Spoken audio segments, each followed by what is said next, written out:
Hey, what's going on, guys? The Horror Man back on the 12 Days of Christmas with my review of The Magic Christmas Tree.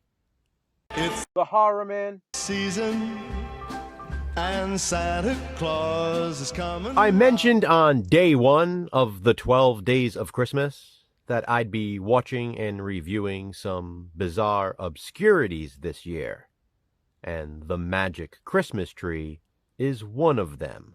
Released in 1964, The Magic Christmas Tree is a Halloween movie, Thanksgiving film, and Christmas movie all in one. Of course, it is mostly a Christmas film, though. After its color title screens, the movie opens in black and white. It's Halloween, and Mark invites two of his friends to join him on an adventure after school. By the way, I love the vintage Halloween decorations in the classroom. Mark plans on stopping by a supposedly haunted house on his way home. Rumor has it, a real witch lives there, and Mark's friends are not all that excited to visit. Mark ends up at the haunted house himself and meets the witch face to face. The rumors are true. She even has a black cat named Lucifer, who is stuck up in a tree. The witch asks Mark if he's good at climbing trees, so he can help her get Lucifer down.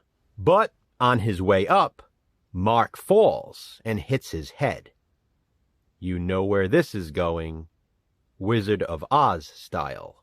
When Mark regains consciousness, everything is different around him. For one thing, the movie is now in color. The haunted house is no longer scary, and the witch is now dressed appropriately, with a witch hat. She even admits to Mark that she's a real-life witch, but claims she's not a bad one. For his efforts in attempting to save Lucifer the cat, the witch wants to give Mark a reward. It's a ring with an image of Santa Claus on it. The witch gives Mark instructions on how to use it and informs him that inside the ring is a seed he must plant under a Thanksgiving turkey wishbone. Mark doesn't understand, and you can't blame the kid. It's complex. Ultimately, if Mark does follow the instructions, he will have the opportunity to be granted 3 wishes. The movie then skips ahead from Halloween to Thanksgiving, and Mark claims the wishbone. That night, while Mark's parents and sister are asleep, he goes out into the yard to plant the seed from the ring. Thunder roars and lightning strikes as the magic Christmas tree appears. And it's not just a magic Christmas tree, it's a talking Christmas tree too. On Christmas Eve night, it will grant Mark the 3 wishes he was promised by the witch. Mark's first wish is for an hour of power. He heads out onto the town on Christmas Eve and causes absolute havoc with just the point of his finger. Mark's second wish is to have Santa Claus all to himself. Granting this wish, the magic Christmas tree makes Santa appear, and he's trapped to a chair in Mark's house. Not only is he unable to leave until morning, which means he cannot bring Christmas presents to the kids all over the world, he must also give Mark whatever he wants. Power-hungry Mark will soon be punished for his selfishness. While hunting for squirrels out in the woods, he is captured by a barbaric giant. The beastly man is actually the human form of the magic Christmas tree, and he wants Mark to be his child slave. No, guys, I am not making this up. The giant even breaks the fourth wall by staring into the camera, pointing at us, the viewers, and saying, "We could be next." Yes, he threatens the child audience that they too could be his child slaves.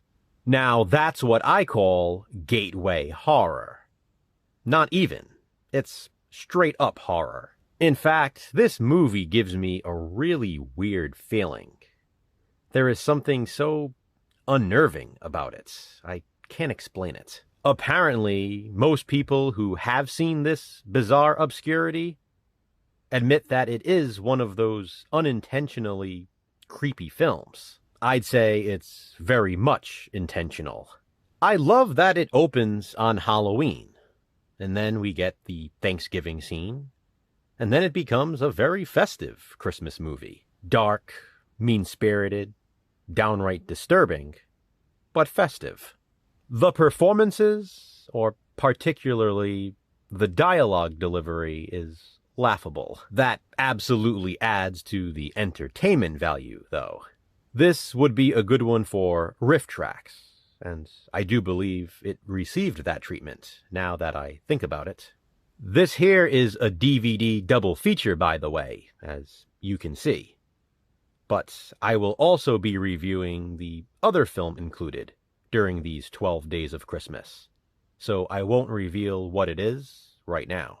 As for The Magic Christmas Tree, I'm sure this is one I'll be thinking about for a while. It certainly left an impression.